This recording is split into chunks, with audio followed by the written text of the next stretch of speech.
Bon, ceci n'est pas juste une simple baignoire, mais c'est un coquillage flottant rempli d'eau de saumure curative.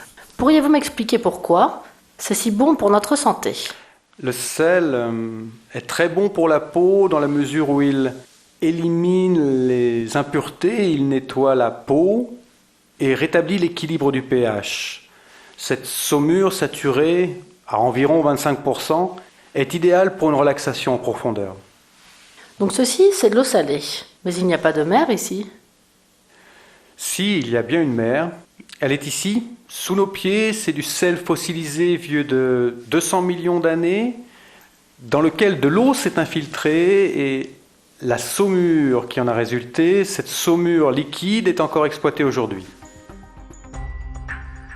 On trouve des sels et des sels de potassium partout sur Terre, mais ils sont particulièrement concentrés dans l'eau de mer. De la roche érodée par la pluie, ils se retrouvent dans les fleuves, sont transportés jusqu'à nos côtes et finissent un jour ou l'autre dans ces immenses réservoirs que sont nos mers.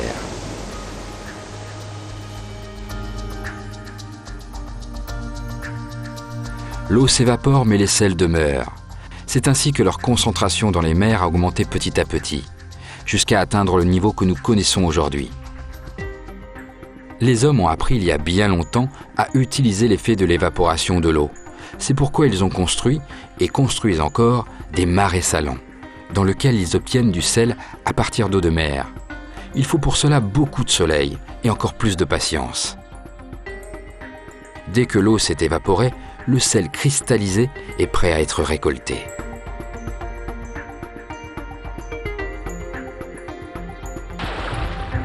On peut même récolter du sel en Allemagne, mais ce sel provient d'une mer préhistorique. Il y a plus de 200 millions d'années, une immense mer intérieure recouvrait nos régions, la mer de Dürnstein. Elle s'est entièrement évaporée, non pas une, mais plusieurs fois. Ne sont restés que du calcaire, de la gypse, de l'argile et justement les sels dissous.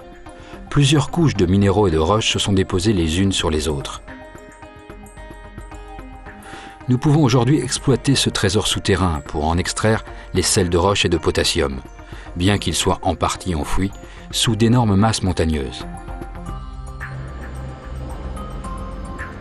Une méthode pour cela est aussi géniale que facile. Il suffit de refaire couler de l'eau à travers le sel.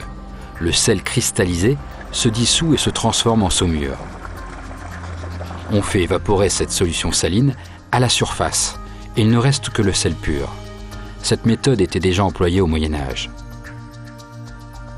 De nos jours, la technologie moderne nous permet d'extraire des couches de sel enfouies très profondément, grâce à ce que l'on appelle la technique du sondage. On fore un trou en apparence sans fin, jusqu'à atteindre le gisement de sel et on injecte de l'eau douce dans les profondeurs. En circulant ainsi, l'eau crée une immense cavité, une sorte de grande caverne. L'eau salée remonte à la surface en tant que saumure concentrée.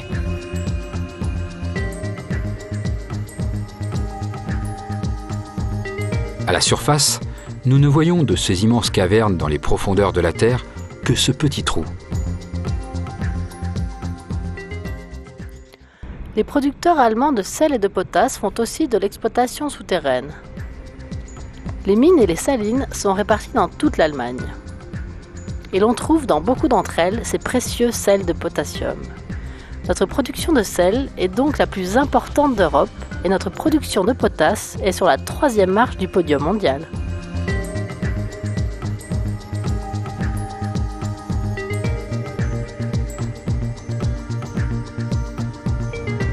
L'exploitation souterraine, ça ne veut bien sûr pas dire qu'il suffit de descendre dans la mine, de remonter un bloc de sel et que hop, c'est fini.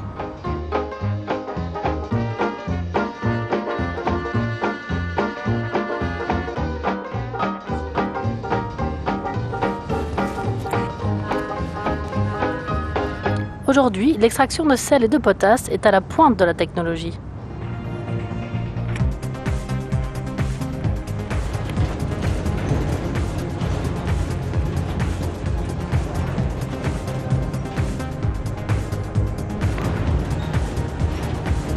Voilà, mais c'est très rapide en plus.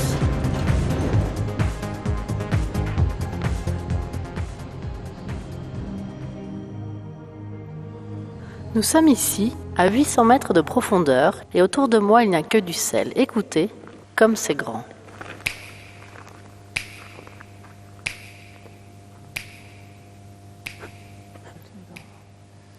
Afin d'extraire d'aussi grandes quantités de sel, une pioche comme celle-ci, ça ne suffit pas. Ce qu'il faut, c'est ça. Cette machine est aussi puissante qu'une voiture de Formule 1 et elle extrait en une journée presque 200 fois plus de sel qu'un mineur ne ramenait à la surface il y a 50 ans.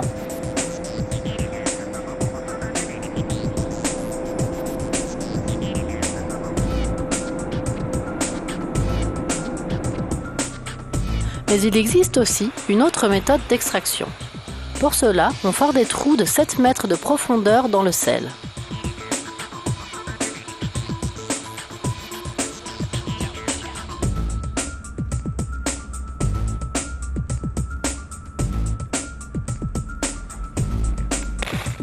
Ce que l'on vient d'y injecter, c'est un explosif granuleux spécial.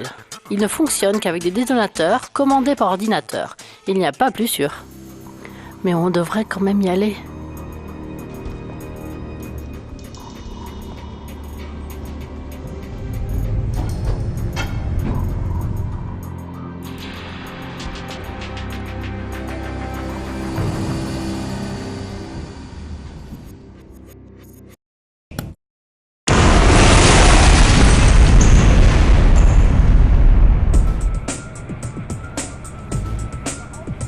Il faut maintenant ramener le sel à la surface. Plus de 150 000 tonnes par jour.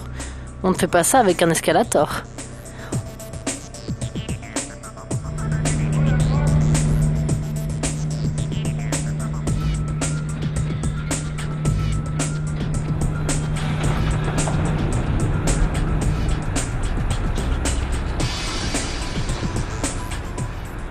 Au besoin, le sel est encore affiné, dissous dans de l'eau, tamisé ou broyé. Le sel alimentaire qui ressort ici est pur à 99,9%, comme dans ma salière.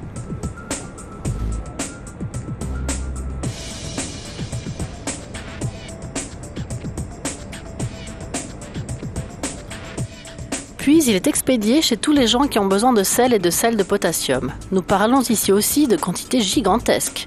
On retrouve entre autres du sel sur nos œufs au petit déjeuner et sur nos routes. Ces précieux sels de potassium sont même exportés comme engrais dans le monde entier.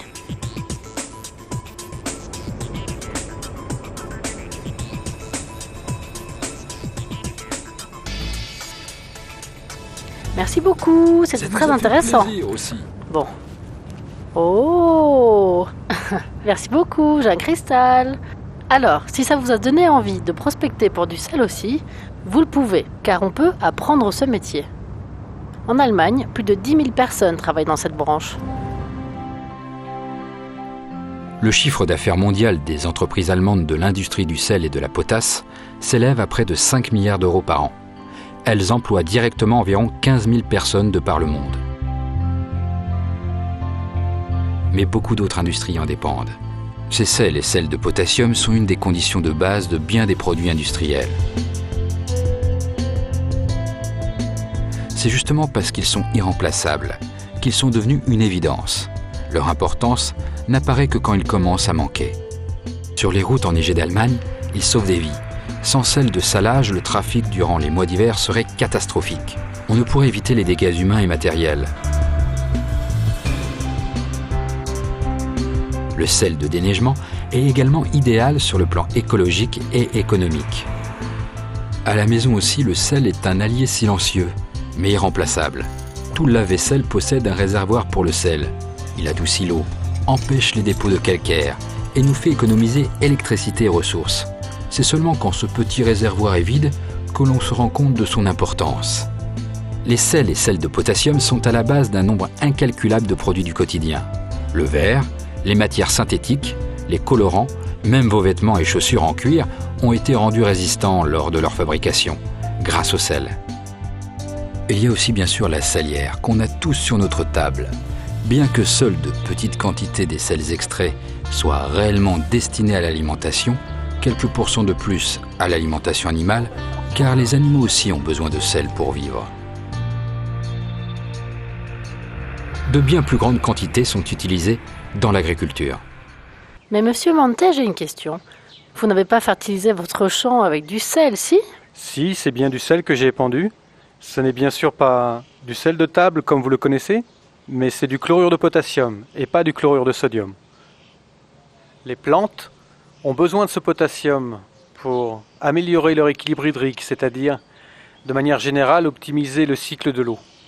Nous avons également constaté une meilleure résistance au froid et en plus de cela une activation de la photosynthèse. Beaucoup de gens connaissent l'existence des mines de potasse en raison de ces imposants terrils qui sont visibles de très loin. Ils sont surtout constitués de sels non exploitables jusqu'à maintenant, principalement du chlorure de sodium, résidu de l'extraction de la potasse. Dans ces régions à bas relief, ils représentent une attraction touristique.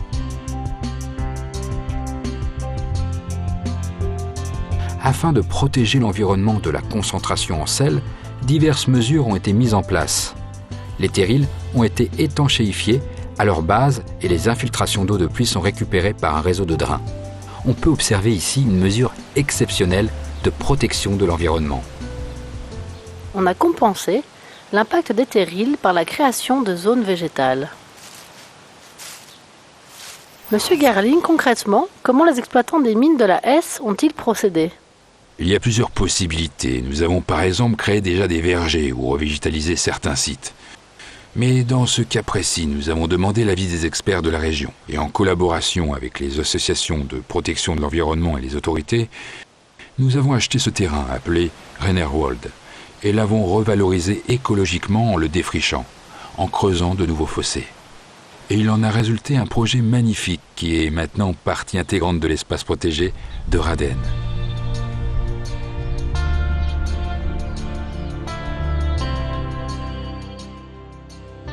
Bon alors, nous avons maintenant bien compris l'origine de notre sel et où est-ce qu'il est employé. C'est-à-dire partout où on rencontre des organismes vivants. Eh, c'est le mien! Ouais.